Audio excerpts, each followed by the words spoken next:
നമസ്കാരം, വിഷ്ണു മരിയായിട്ടിലാണ്. ഞാനിപ്പോൾ നിൽക്കുന്നത് അഞ്ചൽ പത്തടിയിലാണ്. പത്തടിയിൽ ഫസിൽ കുട്ടി എന്ന് പറയുന്ന ഒരു ചേട്ടൻ്റെ വീട്ടിലാണ്. ഇരിക്കുന്നത് ഒരു ബാങ്കിൻ്റെ ജപ്തി നോട്ടീസാണ്. ശരിക്കും പറഞ്ഞാൽ ജപ്തി നോട്ടീസ് വരിക എന്ന് പറയുന്നൊരു പുതിയ കാര്യമൊന്നുമല്ല.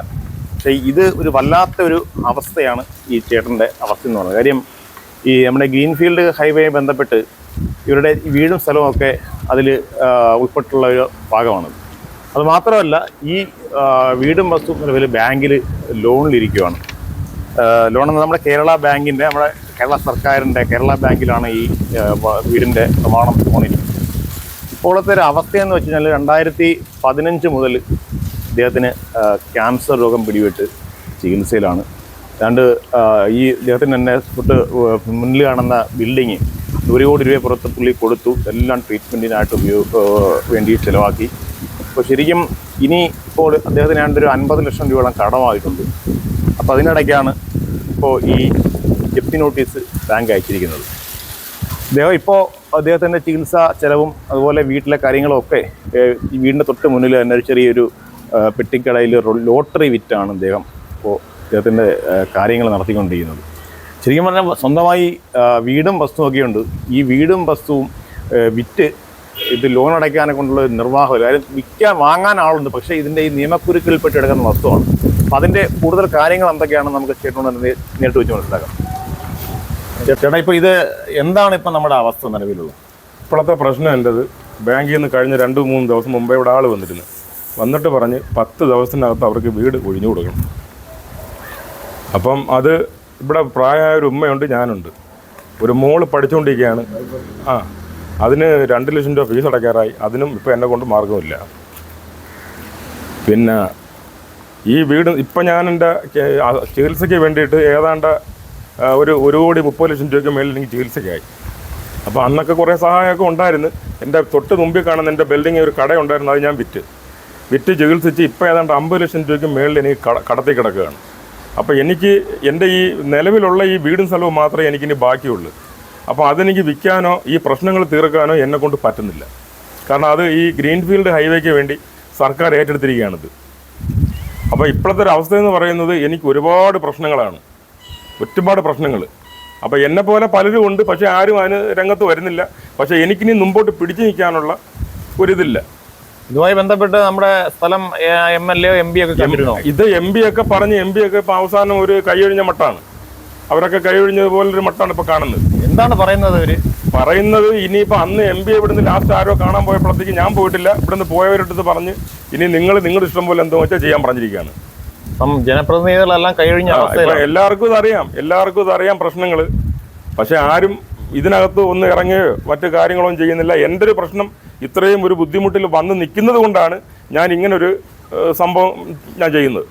ഇതിപ്പം എത്ര ദിവസത്തിനകത്താണ് ഈ വീട് ഒഴിഞ്ഞു കൊടുക്കണം? വീട് 10 ദിവസത്തിനകത്ത് അവർ വരുമെന്നാണ് പറഞ്ഞേക്കുന്നത്. സാധനങ്ങളൊക്കെ പറക്കി വെളിയിലിട്ട് പിന്നെ അവർക്ക് വീട് ഒഴിഞ്ഞു കൊടുക്കണം എന്നാണ് അവർ പറഞ്ഞേക്കുന്നത്. എന്നാ ഈ നോട്ടീസ് കയ്യിൽ കിട്ടിയത്? ഇത് കിട്ടിയിട്ട് ഏതാണ്ട് ഒരു 10-15 ദിവസമാവും. അവിടെ നിന്ന് ഒരു 4 ദിവസത്തിന് മുന്നെയാണ് അവരിവിടെ വന്നത്. ഇവിടെ വന്നായിരുന്നു. ബാങ്കിൽ നിന്നും മറ്റേ ഇവിടെ നിന്ന് വക്കീൽ നിന്നും പറഞ്ഞ ഒരു കക്ഷി ഉണ്ടായിരുന്നു. അപ്പം പുള്ളിയാണ് ഇതുപോലെ പറഞ്ഞേക്കുന്നത്.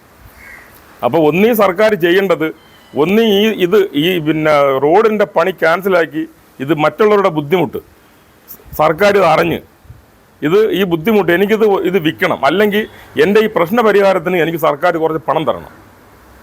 ഇതിപ്പം ഇതിൻ്റെ ഈ ഗ്രീൻഫീൽഡ് ഹൈവേയുടെ വസ്തു ഏറ്റെടുക്കലുമായി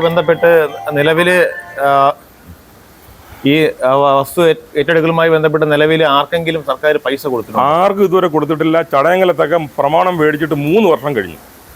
ഈ വസ്തുക്കളുടെ എല്ലാം പ്രമാണം സർക്കാർ വാങ്ങി. ഇവിടെ പിന്നെ കുറെ വീട് 3D ആവാനും ഉണ്ട്. അതാ തൊട്ടപ്പുറത്ത് ആ വീട് അത് 3D ആയിട്ടില്ല. ഇത് ഞങ്ങളുടേതായി. അപ്പൊ ഇവിടെ പ്രമാണങ്ങളൊക്കെ എല്ലാവരും കൊടുത്തു കഴിഞ്ഞാൽ എൻ്റെ ബാങ്കിൽ ഇരിക്കുന്നുണ്ട്, എനിക്ക് എൻ്റെ കോപ്പിയെ കൊടുക്കാൻ പറ്റിയിട്ടുള്ളൂ.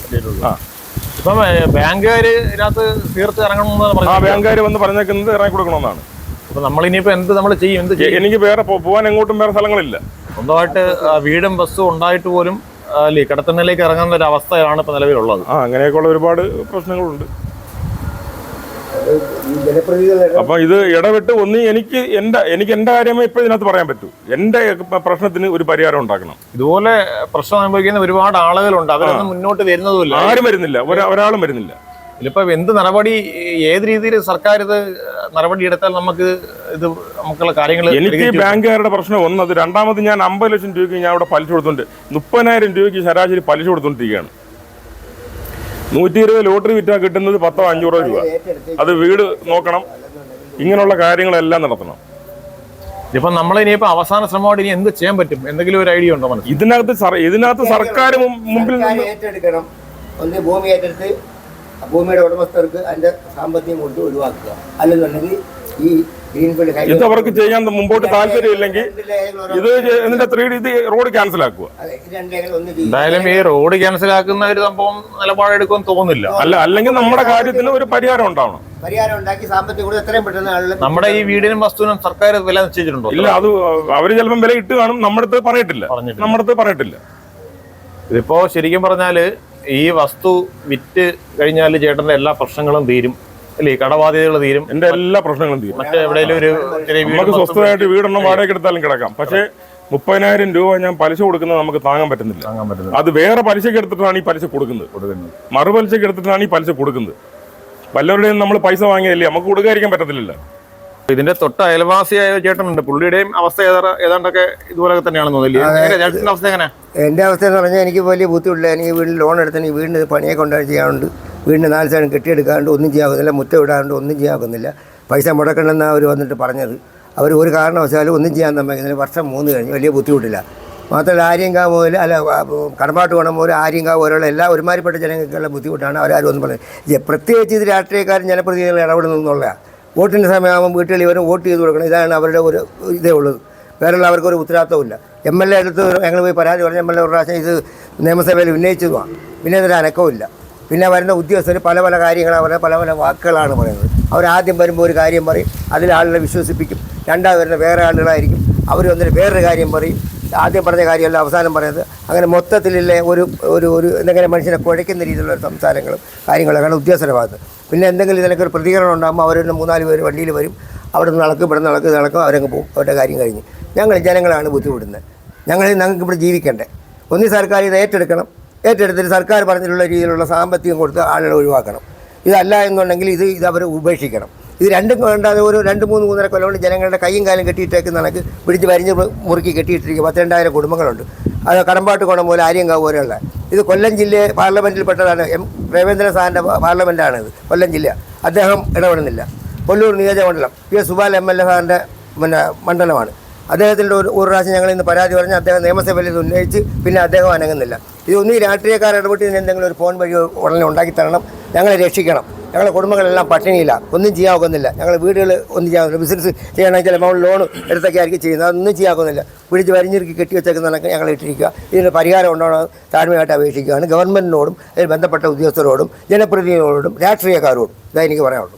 അപ്പോൾ കേട്ടല്ലോ, ഇതാണ് നമ്മളെ കണ്ട ചേട്ടൻ്റെ അവസ്ഥ എന്ന് പറയുന്നത്. പുള്ളിയാണ്ട് 10-20 വർഷത്തിന് മുകളിലായിട്ട് ഗൾഫിൽ കിടന്ന് കഷ്ടപ്പെട്ട് ഇവിടെ വന്ന് കാണുന്നൊരു വസ്തുവിൽ വീടൊക്കെ വെച്ച് കഴിയുന്ന സമയത്താണ് അദ്ദേഹത്തിന് ഗൾഫിൽ വെച്ചാണ് ഈ ഒരു അസുഖം ഉണ്ടെന്ന് അറിയുന്നത്. അങ്ങനെ അദ്ദേഹം അവിടുത്തെ ജോലിയൊക്കെ കളഞ്ഞ് നാട്ടിൽ വന്നു. ഉണ്ടാക്കിയ സമ്പാദ്യം എല്ലാം ചികിത്സയ്ക്ക് വേണ്ടി ചിലവഴിച്ചു. അതിനുശേഷം ഈ കാണുന്ന ബിൽഡിങ് ഈ പറഞ്ഞ 1,30,00,000 രൂപയോളം ആയി അന്ന് ട്രീറ്റ്മെൻറ്റ് ആയിരുന്നു. ആ എമൗണ്ടിന് ഈ ബിൽഡിങ് വിറ്റു, ട്രീറ്റ്മെൻറ്റ് ചെയ്തു. നിലവിൽ എന്താ പറയുക, വല്ലാത്തൊരവസ്ഥ തന്നെയാണ്. ഇപ്പോൾ ഈ വീടും വസ്തുവെല്ലാം ബാങ്കിലിരിക്കുകയാണ്. ബാങ്ക് ജപ്തി നോട്ടീസ് കൊടുക്കും. ശരിക്കും നമ്മുടെ വേണ്ടപ്പെട്ട അധികാരികൾ എന്താണ് ഈ കാണിക്കുന്നത്? നമ്മുടെ റോഡ് എന്ന് പറയുന്നത് നമ്മുടെ നാടിൻ്റെ വികസനം എന്ന് പറഞ്ഞാൽ ആവശ്യമുള്ള കാര്യമാണ്. ഇത്തരത്തിലുള്ള വലിയ പ്രൊജക്റ്റുകൾ ഇതുപോലെ സർക്കാർ കൊണ്ടുവരുമ്പോൾ അതിനകത്തുള്ള ഇത്തരത്തിലൊക്കെ ഉള്ള പ്രശ്നങ്ങൾ വരുന്ന സാധാരണക്കാരെയാണ് ഇതെല്ലാം നല്ല രീതിയിൽ ബാധിക്കുന്നത്. അപ്പോൾ അത്തരക്കാർക്ക് മാത്രമല്ല, ഈ സ്ഥലം ഏറ്റെടുക്കുമ്പോൾ തന്നെ അതിൻ്റെ പ്രമാണങ്ങളും എല്ലാം വാങ്ങിക്കൊണ്ട് പോയിട്ട് വർഷങ്ങളായെന്ന് പറയുന്നു. ഇവിടെ മാത്രമല്ല, ഈ മേഖലകളിലെല്ലാം ചടയമംഗലത്തൊക്കെ 3 വർഷത്തിന് മുകളിലാണെന്ന് പറയുന്നു. ഈ പ്രമാണങ്ങളൊക്കെ മേടിച്ചുകൊണ്ട് പോയി കഴിഞ്ഞാൽ ആ സമയത്ത് എങ്കിൽ ഇവർക്ക് ഇതിൻ്റെ ഒരു പകുതി പൈസയെങ്കിലും കൊടുത്തൂടെ? ബാക്കി നിങ്ങൾ പ്രൊജക്റ്റിൻ്റെ പണി നടക്കുന്ന സമയത്ത് കൊടുത്താൽ മതി. ഇതിൻ്റെ ഒരു പകുതി പൈസയെങ്കിലും ഈ പാവങ്ങൾക്കെല്ലാം കൊടുക്കാനുള്ളത് നിങ്ങൾ കുറേശ്ശെ ഈ പ്രത്യേകിച്ച് ബുദ്ധിമുട്ട് അനുഭവിക്കുന്ന ആളുകൾക്കെങ്കിലും കൊടുത്ത് ഇതിനകത്തൊരു ശാശ്വതമായ പരിഹാരം കാണുക. കാരണം ഈ 10 ദിവസം കൂടെ കഴിഞ്ഞാൽ ഇദ്ദേഹം എന്ത് ചെയ്യും? ഈ വീട്ടിൽ കയറാൻ ബാങ്ക് അനുവദിക്കത്തില്ല. അപ്പോൾ അത്തരത്തിലുള്ള ഒരു സാഹചര്യമാണ് നിലവിലുള്ളത്. ഇതുപോലെ തന്നെ ഇദ്ദേഹത്തെ പോലെ ബുദ്ധിമുട്ട് അനുഭവിക്കുന്ന ഒരുപാട് ആളുകൾ വേറെ ഉണ്ടാവും. പലരും ഇതിൻ്റെയൊക്കെ ഈ നിയമത്തിൻ്റെയൊക്കെ നൂലാമാല ഇതിൽ പെട്ട് ഇങ്ങനെ മിണ്ടാതിരിക്കുകയാണ്, ശബ്ദം ഉയർത്താതിരിക്കുകയാണ്.